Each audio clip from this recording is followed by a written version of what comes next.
The film director Quentin Tarantino had once said that he never went to film school. He went to films. And there's an idea that I want to add on to the discussion I had on the Authors Bannering podcast this week, where I talked about going for MFAs. And the idea is this.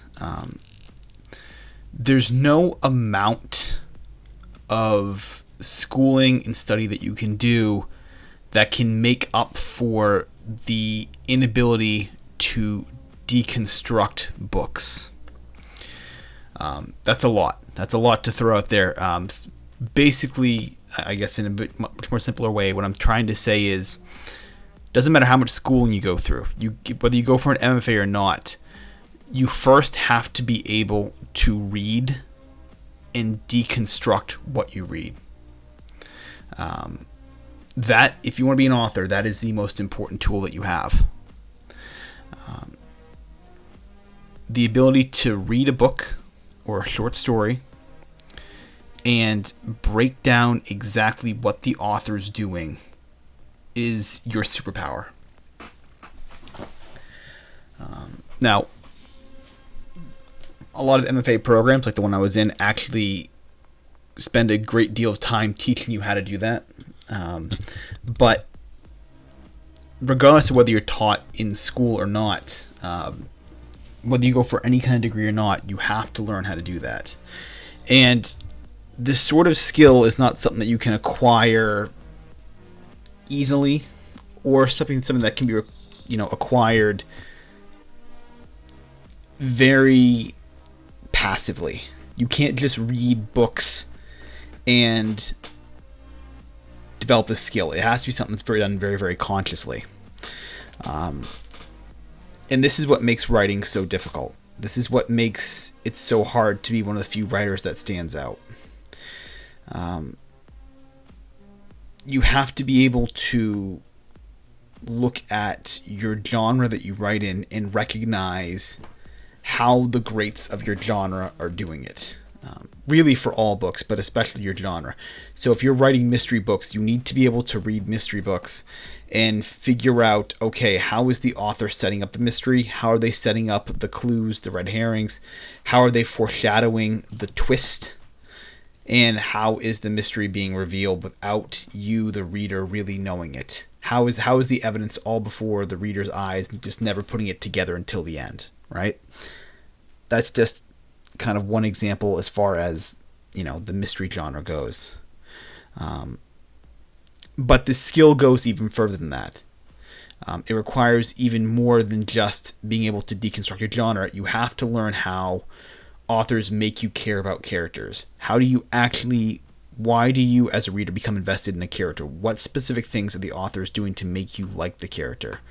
How are they weaving in motivation and backstory and intentions and getting through the subtext to what the character really wants? How do they smoothly do that on the page, right? You have to figure out, okay, how is this author using dialogue? Like, how do they make dialogue sound so good and so rich, right? How do they get the story to be paced so well? Like the individual story beats, how do they master that? All the way down to like word choice and sentence and how the paragraphs are constructed in terms of how you read, whether someone does like long sentences or more like staccato, like very short sentences. You have to figure that out. It's a skill that requires a lot of time. And this is why you're told to read. This is why you are told, like, hey, everyone tells you if you want to be an author, you got to be able to read. Because if you cannot read other works and deconstruct them, you're not going to know how to apply it yourself. None of us, no matter how good of an idea we have for a story, no matter how good we have at kind of plotting out how a story might go in our heads, can write stories without first seeing how others have done it before. It's like asking someone to paint without ever seeing a painting, right? This is our burden in a sense. It should never feel like that. You should kind of enjoy reading, right? Like you should already be, kind of in love with the idea of reading books, right? If you want to be a author, I can't imagine why you don't like books. Certainly there are slumps. I go through periods of time where I just don't feel like reading. There are weeks, months even, where I just am not in the mood to read, and I recognize that, and I don't do as much. But in general, you should be enjoying it. And the skill of learning how to deconstruct books is simply something that can just be acquired a little bit every day. It's like much like writing every day. You can only make, no matter how much effort you put in, you only be putting in like a thimbleful of progress, right? Same thing with reading every day, or deconstructing. It has to be done regularly and consistently, and every time you do it, it's just a thimble. Like it's a small drop of progress, but over years you will get very, very good. And where you could be in like 2 or 3 years with just being able to learn how to deconstruct stories, like where your writing could be immense if you get really good at deconstructing stories.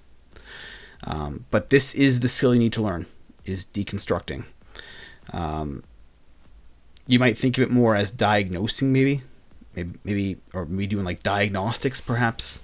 But you are the mechanic looking under the hood of the car. You are the mechanic taking cars apart and putting them back together. Same thing with the story here, right? You are taking stories, you are breaking them down to their bits, seeing how the authors did it, and putting them back together.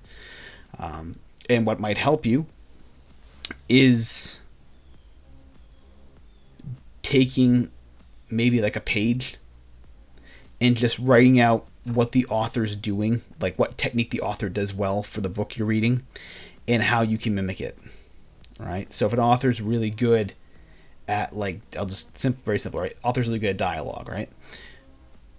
Take a page after you're done reading the book and write down, like, okay, why is the author good? Like, the author's very good at dialogue because, right? And do a couple of examples and note why it's working, like what they've mastered. Is it just the ability for them to kind of get the like the dialect correct? Is it the snappy approach? Is it the snappy thing? What is it about the dialogue that works? And take a page and just write it out. This is actually what I do with my coaching clients. I use. So I'll have them basically go through and read. Typically, I have them read about 2 books a month, and they will do about a page. Like, just send me a quick page. I don't have them do like a whole formal college essay. I'm like, just literally write a page. Just like type it out real quick. Hey, this is this book, right? Reason why it works is this. Here's some examples of why the technique's working. Very simple. But the reason why I have them do that is not so much to confirm that they've done the work, right? I'm not a professor. I'm not grading them. I don't care whether they do. In truth, I do not care whether they do it or not. If someone never does it, they're screwing themselves over, right? They've sort of robbed themselves. They're paying me, and they've kind of hurt themselves in a sense, right? But it's more so when you write it down and you write it out, you better understand it. It helps with the deconstruction process to actually physically write these things down. And so that's what I do. And this might help you as well. So this is kind of an idea that you may want to apply. Is very simply, when you're done reading a book, find out what about the author you really enjoyed. What was it about them and their writing style that made you really enjoy the book? And then once you figure out, what they do really well, write it out. Just write a page of what worked, some examples real quickly of why, and then maybe save it to a folder in your computer and look at it later on. It can be a really good resource to have a bunch of notes on your computer that you can go back to later on. So if you ever get stuck and you go, oh man, I'm really trying to write this ball scene, like this, there's like a party, or just a party in general, right? I'm trying to write this party scene, and these characters are going to meet for the first time because it's a love story, and they're going to meet for the first time, and I just can't get this party. I don't know how to write a party scene. I don't know how to get the details correct, right? Perhaps you go back through your notes, right, and maybe you've read like Anna Karenina, for example, right, and you've seen how Tolstoy and maybe you made a note about, wow, Tolstoy is a master of really good descriptions, like very vivid sort of scenes. And I mean, in truth, Tolstoy's a master of everything, right? But like he did really good descriptions of this, and I love that ball scene, right? I love the way he described the ball scene and how these characters come to life. You can go back through and go, oh wow, yeah, Tolstoy did the balls, the scene where there's this nice gala. Okay, cool.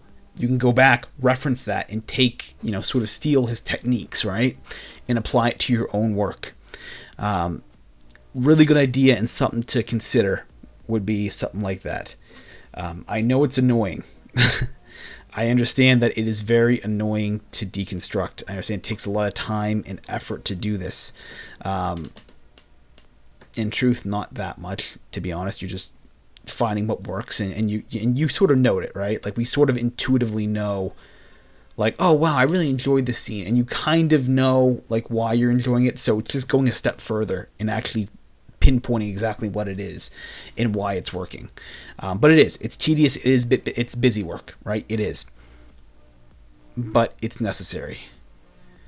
The greatest writers you've read did the same thing. Maybe not formally, maybe they didn't write it out, they didn't write this down, but they could read works and figure out why they were good, and then use those techniques themselves to make their stories more vivid.